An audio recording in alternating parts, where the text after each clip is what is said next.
اعوذ باللہ من الشیطان الرجیم بسم اللہ الرحمن الرحیم رب اشرح لی صدری ویسر لی امری واحلل عقدۃ من لسانی یفقہوا قولی۔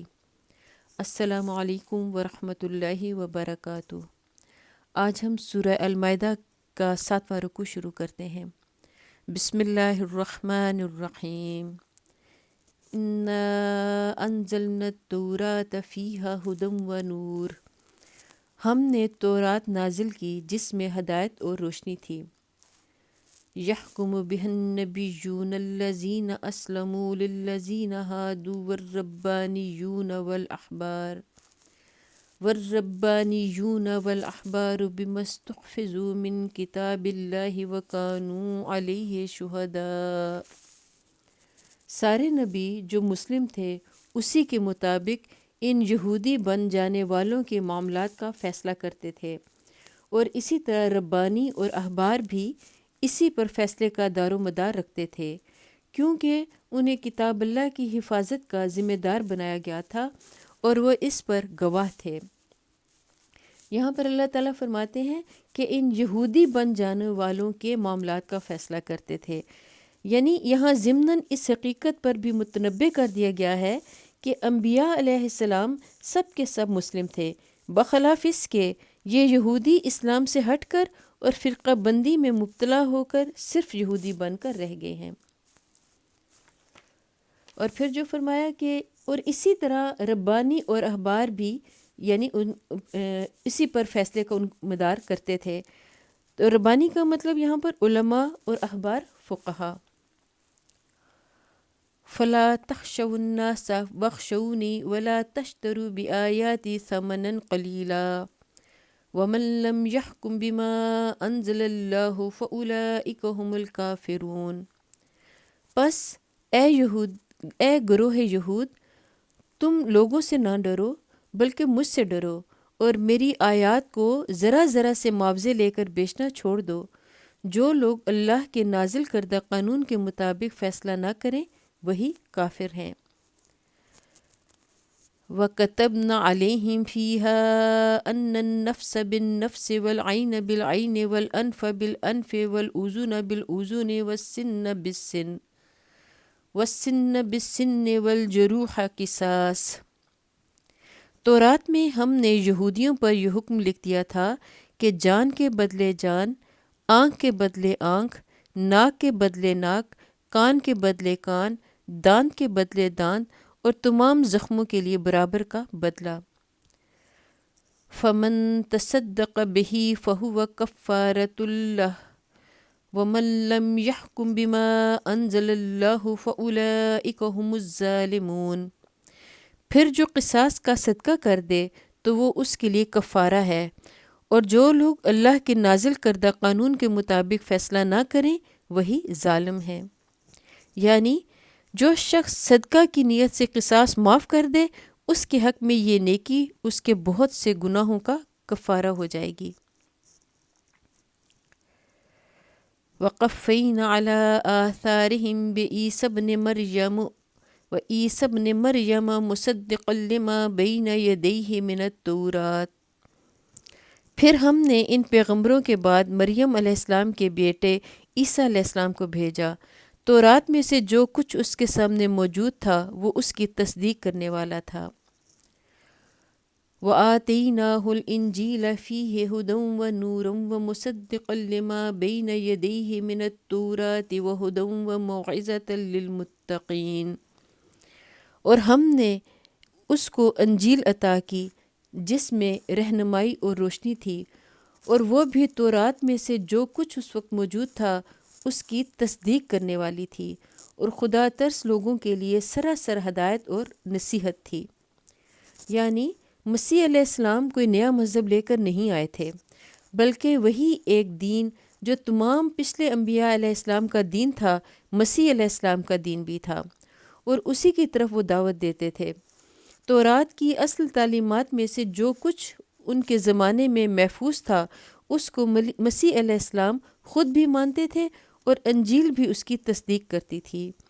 قرآن اس حیثیت کا بار بار اس حقیقت کا بار بار اعادہ کرتا ہے کہ خدا کی طرف سے جتنے انبیاء دنیا کے کسی گوشے میں آئے ہیں ان میں سے کوئی بھی پچھلے انبیاء کی تردید کے لیے اور ان کے کام کو مٹا کر اپنا نیا مذہب چلانے کے لیے نہیں آیا تھا، بلکہ ہر نبی اپنے پیشرو انبیاء کی تصدیق کرتا تھا اور اسی کا کام کو فروغ دینے کے لیے آتا تھا جسے اگلوں نے ایک پاک ورثے کی حیثیت سے چھوڑا تھا۔ وَلْيَحْكُمْ أَهْلُ الْإِنْجِيلِ بِمَا أَنزَلَ اللَّهُ فِيهِ وَمَنْ لَمْ يَحْكُمْ بِمَا أَنزَلَ اللَّهُ فَأُولَئِكَ هُمُ الْفَاسِقُونَ۔ ہمارا حکم تھا کہ اہل انجیل اس قانون کے مطابق فیصلہ کریں جو اللہ نے اس میں نازل کیا ہے، اور جو لوگ اللہ کے نازل کردہ قانون کے مطابق فیصلہ نہ کریں وہی فاسق ہیں۔ یہاں اللہ تعالیٰ نے ان لوگوں کے حق میں جو خدا کے نازل کردہ قانون کے مطابق فیصلہ نہ کریں 3 حکم ثابت کیے ہیں۔ ایک یہ کہ وہ کافر ہیں، دوسرے یہ کہ وہ ظالم ہیں، تیسرے یہ کہ وہ فاسق ہیں۔ اس کا صاف مطلب یہ ہے کہ جو انسان خدا کے حکم اور اس کے نازل کردہ قانون کو چھوڑ کر اپنے یا دوسرے انسانوں کے بنائے ہوئے قوانین پر فیصلہ کرتا ہے وہ دراصل 3 بڑے جرائم کا ارتکاب کرتا ہے۔ اولاً اس کا یہ فعل حکم خداوندی کے انکار کے ہم معنی ہے اور یہ کفر ہے۔ ثانیاً اس کا یہ فعل عدل و انصاف کے خلاف ہے، کیونکہ ٹھیک عدل کے مطابق جو حکم ہو سکتا تھا وہ تو خدا نے دے دیا تھا، اس لیے جب خدا کے حکم سے ہٹ کر اس نے فیصلہ کیا تو ظلم کیا۔ تیسرے یہ کہ بندہ ہونے کے باوجود جب اس نے اپنے مالک کے قانون سے منحرف ہو کر اپنا یا کسی دوسرے کا قانون نافذ کیا تو در حقیقت بندگی و اطاعت کے دائرے سے باہر قدم نکالا، اور یہی فسق ہے۔ وَأَنزَلْنَا عَلَيْكَ الْكِتَابَ بِالْحَقِّ مُصَدِّقًا لِمَا بَيْنَ يَدَيْهِ مِنَ الْكِتَابِ وَمُهَيْمِنًا عَلَيْهِ فَاحْكُمْ بَيْنَهُمْ بِمَا أَنزَلَ اللَّهُ وَلَا تَتَّبِعْ أَهْوَاءَهُمْ عَمَّا جَاءَكَ مِنَ الْحَقِّ۔ پھر اے محمد صلی اللہ علیہ وآلہ وسلم، ہم نے تمہاری طرف یہ کتاب بھیجی جو حق لے کر آئی ہے، اور الکتاب میں سے جو کچھ اس کے آگے موجود ہے اس کی تصدیق کرنے والی اور اس کی محافظ و نگہبان ہے۔ لہٰذا تم خدا کے نازل کردہ قانون کے مطابق لوگوں کے معاملات کا فیصلہ کرو، اور جو حق تمہارے پاس آیا ہے اس سے منہ موڑ کر ان کی خواہشات کی پیروی نہ کرو۔ یہاں ایک اہم حقیقت کی طرف اشارہ فرمایا گیا ہے۔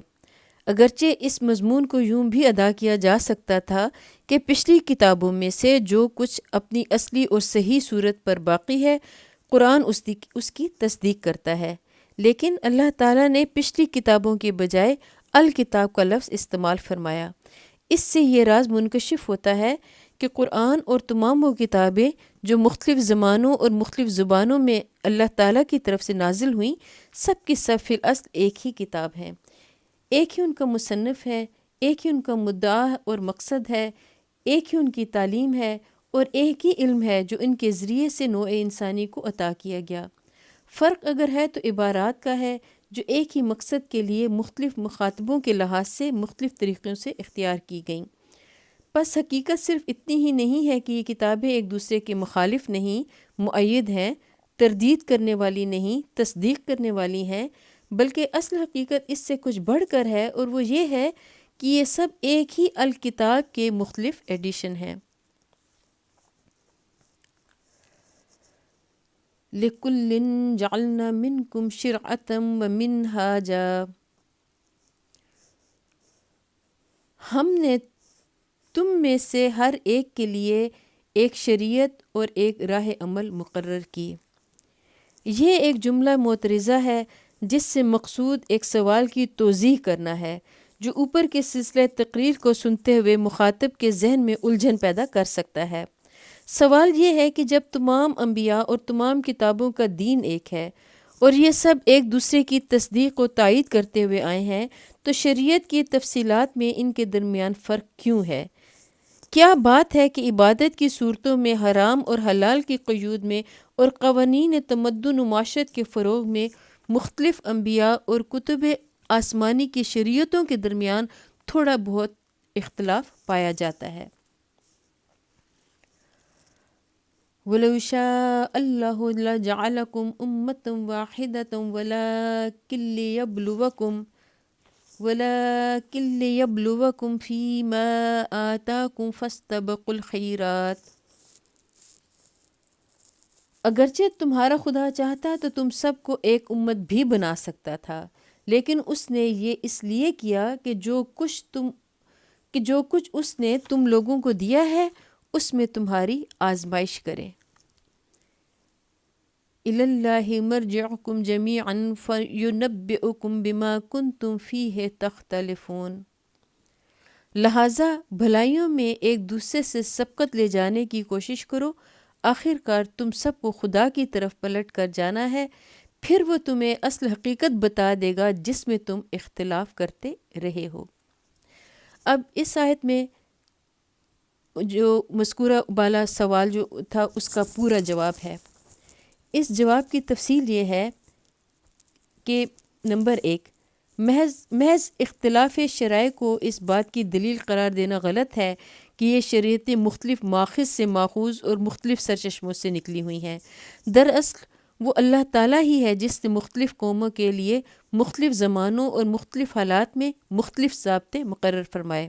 نمبر 2، بلا شبہ یہ ممکن تھا کہ شروع ہی سے تمام انسانوں کے لیے ایک ہی ضابطہ مقرر کر کے سب کو ایک امت بنا دیا جاتا، لیکن وہ فرق جو اللہ تعالیٰ نے مختلف انبیاء کی شریعتوں کے درمیان رکھا، اس کے اندر دوسری بہت سی مصلحتوں کے ساتھ ایک بڑی مصلحت یہ بھی تھی کہ اللہ تعالیٰ اس طریقے سے لوگوں کی آزمائش کرنا چاہتا تھا۔ جو لوگ اصل دین اور اس کی روح اور حقیقت کو سمجھتے ہیں اور دین میں ان ضوابط کی حقیقی حیثیت کو جانتے ہیں، وہ کسی تعصب میں مبتلا نہیں ہیں، وہ حق کو جس صورت میں بھی آئے گا پہچان لیں گے اور قبول کریں گے۔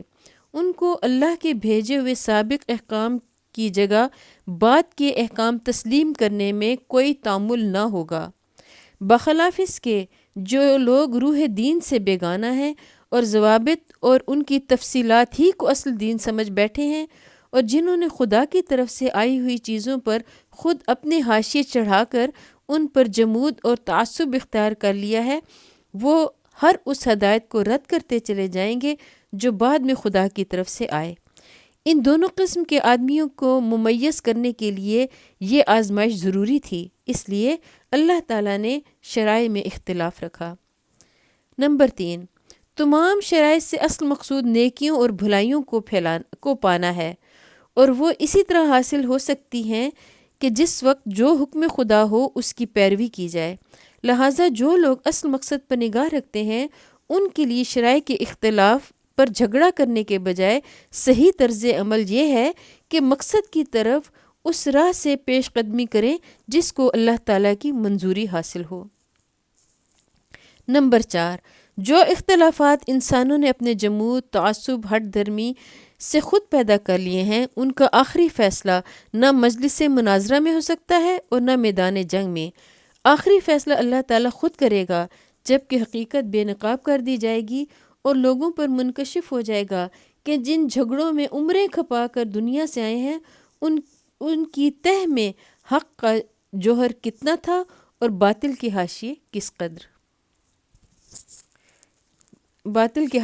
قدر۔ وَأَنِحْكُمْ بَيْنَهُمْ بِمَا أَنزَلَ اللَّهُ وَلَا تَتَّبِعْ أَهْوَاءَهُمْ أَنْ يَفْتِنُوكَ عَنْ بَعْدِ مَا أَنزَلَ اللَّهُ إِلَيْكَ۔ پس اے محمد صلی اللہ علیہ وآلہ وسلم، تم اللہ کے نازل کردہ قانون کے مطابق ان لوگوں کے معاملات کا فیصلہ کرو اور ان کی خواہشات کی پیروی نہ کرو۔ ہوشیار رہو کہ یہ لوگ تم کو فتنے میں ڈال کر اس ہدایت سے ذرہ برابر منحرف نہ کرنے پائیں جو خدا نے تمہاری طرف نازل کی ہے۔ فَإِن تَوَلَّوْا فَاعْلَمْ أَنَّمَا يُرِيدُ اللَّهُ أَن يُصِيبَهُم بِبَعْضِ ذُنُوبِهِمْ وَإِنَّ كَثِيرًا مِّنَ النَّاسِ لَفَاسِقُونَ۔ پھر اگر یہ اس سے منہ موڑیں تو جان لو کہ اللہ نے ان کے بعض گناہوں کی پاداش میں ان کو مبتلا مصیبت کرنے کا ارادہ ہی کر لیا ہے، اور یہ حقیقت ہے کہ ان لوگوں میں سے اکثر فاسق ہیں۔ أَفَحُكْمَ جَاهِلِيَّةِ يَبْغُونَ وَمَنْ أَحْسَنُ مِنَ اللَّهِ حُكْمًا لِقَوْمٍ يُوقِنُونَ۔ اگر یہ خدا کے قانون سے منہ موڑتے ہیں تو کیا پھر جاہلیت کا فیصلہ چاہتے ہیں؟ حالانکہ جو لوگ اللہ پر یقین رکھتے ہیں ان کے نزدیک اللہ سے بہتر فیصلہ کرنے والا کوئی نہیں۔ یہاں جاہلیت کا لفظ اسلام کے مقابلے میں استعمال کیا جاتا ہے۔ اسلام کا طریقہ سراسر علم ہے، کیونکہ اس کی طرف خدا نے رہنمائی کی ہے جو تمام حقائق کا علم رکھتا ہے، اور اس کے برعکس ہر وہ طریقہ جو اسلام سے مختلف ہے جاہلیت کا طریقہ ہے۔ عرب کے زمانہ قبل اسلام کو جاہلیت کا دور اسی معنی میں کہا گیا ہے کہ اس زمانے میں علم کے بغیر محض وہم یا قیاس و گمان یا خواہشات کی بنا پر انسانوں نے اپنے لیے زندگی کے طریقے مقرر کر لیے تھے۔ یہ طرز عمل جہاں جس دور میں بھی انسان اختیار کریں اسے بہرحال جاہلیت کا طرز عمل کہا جائے گا۔ مدرسوں اور یونیورسٹیوں میں جو کچھ پڑھایا جاتا ہے وہ محض ایک جزوی علم ہے اور کسی معنی میں بھی انسان کی رہنمائی کے لیے کافی نہیں ہے۔ لہٰذا خدا کے دیے ہوئے علم سے بے نیاز ہو کر جو نظام زندگی اس جزوی علم کے ساتھ ظنون و اوہام اور قیاسات و خواہشات کی آمیزش کر کے بنا لیے گئے ہیں، وہ بھی اسی طرح جاہلیت کی تعریف میں آتے ہیں جس طرح قدیم زمانے کے جاہلی طریقے اس تعریف میں آتے تھے۔ یہاں ہمارا 7واں رکوع مکمل ہوتا ہے۔ اللہ تعالی ہمیں قرآن مجید کو پڑھنے کی، سمجھنے کی اور اس پر عمل کرنے کی توفیق عطا فرمائے، ہمارے گناہوں کو معاف فرمائے۔ قرآن مجید پڑھتے ہوئے مجھ سے اگر غلطی ہو گئی ہو تو اللہ تعالیٰ مجھے معاف فرمائے۔ وآخر دعوانا ان الحمد للہ رب العالمین۔